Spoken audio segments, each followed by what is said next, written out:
台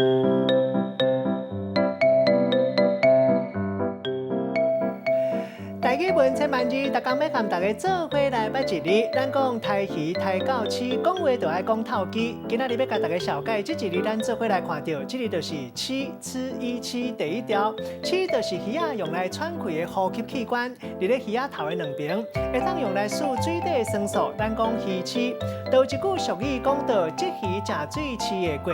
字面的意思是讲，这仔鱼食水其实无食落，干来为饲会流过尔尔。会当讲是一个人经过痛苦甲困难，就随袂记哩；卖当讲是趁钱一个过手，就随无留落来。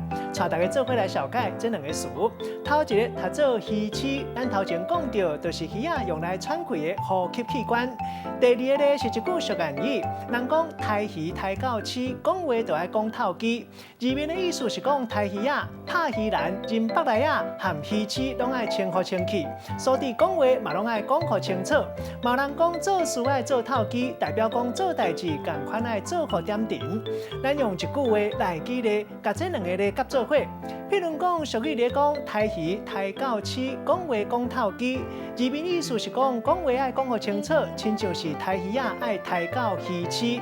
咱做代志共款袂当啰嗦，一定爱做好到角。今仔日小解这一字，读做齿，提供给观众朋友来参考。